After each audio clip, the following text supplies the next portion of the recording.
کہ وہ دہشت گردی آج خیبر پختونخوا کو لپیٹ میں اس نے لی ہوئی ہے، اور اسی طرح بلوچستان کے کچھ اضلاع میں یہ مسئلہ ہے۔ کیا ہمیں یہ نہیں سوچنا چاہیے، یہ نہیں سوال اٹھانا چاہیے کہ اس کا ذمہ دار کون ہے؟ یہ دہشت گردی جو واپس پاکستان میں آئی، یہ ہم اگر سوال کر کے اور اصلاح نہیں کریں گے تو شاید ہم اس مسئلے میں پھنس جائیں گے۔ مجھے ایک لقب دیا گیا حولدار کا، تو خواجہ سعد رفیق صاحب، میں تو فخر کرتا ہوں ان حوالداروں پہ اور ان سپاہیوں پہ جنہوں نے 24 کروڑ پاکستانیوں کو کی زندگی آسان کرنے کے لیے اپنے جانوں کے نذرانے دیے۔ یہ وہ حوالدار اور سپاہی ہیں جو سب سے آگے سینے پہ گولی کھاتے ہیں تاکہ ہم لوگ آرام سے سو سکیں، ہمارے بچے اسکول جا سکیں،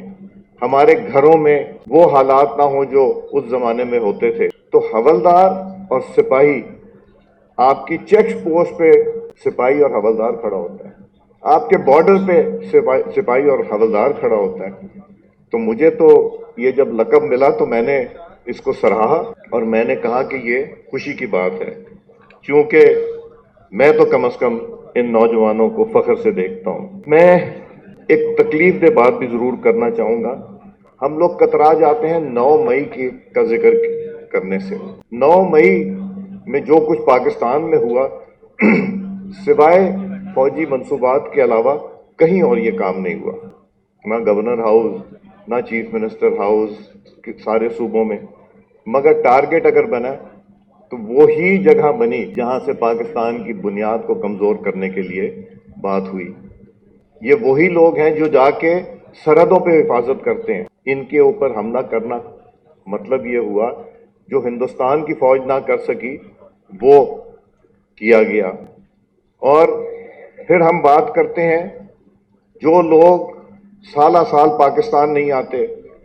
جو لوگ پاکستان شاید ان کے اتنے روابط نہیں ہیں، جو پاکستان سے باہر بیٹھے ہیں اور یہ جو پاکستان کے اندر بیٹھے ہیں، ان کا بھی ذرا سوچئے۔ جن لوگوں نے کہا کہ جی ملٹری کورٹس بن گئے، ملٹری کورٹ سے سزائیں ہو گئیں، کیا یہ پہلی دفعہ ملٹری کورٹ سے سزائیں ہوئیں یا کئی 100 لوگوں کو 2018 سے لے کے 2022 اپریل تک جو سزائیں دی گئیں اس کا کسی کو یاد نہیں؟ کیا ان لوگوں نے جو باہر بیٹھ کے سوشل میڈیا کے اوپر ٹویٹ کرتے ہیں، انہوں نے کبھی کشمیر کی بات کی جب آرٹیکل 370 لگایا گیا مقبوضہ کشمیر کے اوپر؟ کیا انہوں نے غازہ پہ جو بچے، عورتیں، ہسپتالوں کے اوپر حملے ہوئے اور لوگوں کو شہید کیا گیا، کیا انہوں نے تب بھی ٹویٹ کی؟ ایسے لوگ اپنے آپ کو اگر پاکستانی کہتے ہیں، جو لوگ جب پاکستان کے اوپر سینکشن لگنے کی بات ہوتی ہے تو میں تو سمجھتا ہوں کہ وہ پاکستانی نہیں ہیں، اور اس معاشرے کو بھی ان کا بائیکاٹ کرنا چاہیے۔ یہ بھی گزارش کرنا چاہوں گا کہ ہم نے یہ ایک سلسلہ چلایا جس میں سعد رفیق صاحب، رانا ثناء اللہ صاحب اور ہمارے سینئر قائدین، میرے سے تو سبھی سینئر قائدین ہیں، ان سب نے سیاسی سلسلہ یہ چلایا کہ تلخیاں اپنی جگہ مگر بات چیت ہونی ضرور چاہیے۔ اور وہ جماعت جس نے 4.25 سال بات کرنے سے انکار کیا، انہوں نے جب اپیل کی، اپوزیشن نے جب اپیل کی اور ذمہ داری اسپیکر کے دفتر پہ ڈالی، تو میرا تو کام یہی تھا کہ میں حکومت پاکستان کو پیغام پہنچاؤں۔ میرا رول بڑا لمیٹڈ رول ہے، ان کو فیسیلیٹیٹ کرنا، ان کو بٹھانا، ان کی بات چیت کرانا، مگر گفتگو کیا ہوتی ہے یہ ٹریجری اور اپوزیشن فیصلہ کرے گی۔ تو میں نے جب پرائم منسٹر شہباز شریف صاحب سے بات کی کہ جی یہ اس طرح کا مجھ سے رابطہ کیا گیا ہے، انہوں نے قائد محترم سے مشورہ کر کے انہوں نے اجازت دی اور ایک ہائی لیول کمیٹی بنائی، جو ہائی لیول کمیٹی بیٹھ کے گفتگو کرے گی۔ مگر اس سے پہلے میں گورنمنٹ کو خراج تحسین پیش کرنا چاہوں گا۔ یہ خواجہ سعد رفیق صاحب 2.5 سال، خواجہ آصف صاحب کو میں نے پہلی دفعہ 2002 میں راوی کے پل پہ جلسے میں آنے کے لیے ہتھکڑیاں لگی دیکھی، اور خواجہ صاحب مسکرا رہے تھے، اور خواجہ آصف صاحب کو ہم کچہری جب گئے ان کے ساتھ تو وہاں پہ جو رویہ تھا پولیس کا وہ بھی کچھ شرمندہ سے تھے۔ پھر اس کے بعد یہ 2018 والی حکومت کے مہمان رہے رانا ثناء اللہ صاحب، یہ ان کی آنکھوں میں ایک مسئلہ ہے، اس کو گلوکوما کہتے ہیں، جس سے آنکھ ضائع ہو سکتی۔ ان کو دوائی نہیں دی گئی، خدا نخواستہ ان کی آنکھ ضائع ہو سکتی تھی۔ خواجہ آصف صاحب کا ہرنیا کا آپریشن ہونا تھا، بڑی مشکل سے اجازت ملی، مگر جب اپوزیشن کے ممبران ایم این ایز جب حراست میں لیے گئے اسلام آباد سے، تو اگر حکومت نہ چاہتی تو ان کے پروڈکشن آرڈر نہیں ہونے تھے، انہوں نے اسمبلی میں نہیں آنا تھا، انہوں نے اپنے لاجز میں نہیں جانا تھا، کیونکہ 4.25 سال کے عرصے میں خواجہ سعد رفیق صاحب، خواجہ آصف صاحب، رانا ثناء اللہ صاحب کو یہ موقع نہیں ملا، ان کو وہ فیسلٹی نہیں ملی تھی جو ایک ممبر کو ملنی چاہیے اور اس کا حق بنتا ہے۔ مگر ان سب نے جمہوریت کی خاطر، انہوں نے سسٹم کی خاطر انہوں نے اپنا رول ادا کیا، جس کی وجہ سے یہ جتنے ممبران تھے وہ اسمبلی میں تشریف لے کے آئے۔ تو یہ ان کا عمل تھا، اور جو دوسرا عمل تھا وہ بھی آپ کے سامنے کوئی ڈھکا چھپا نہیں۔ یہ جو گفتگو شروع ہوئی ہے، اب ہم تقریباً مارچ سے قومی اسمبلی تشکیل میں آئی، اور مارچ سے لے کے اب تک جو مسائل لوگوں کے ہیں اس پہ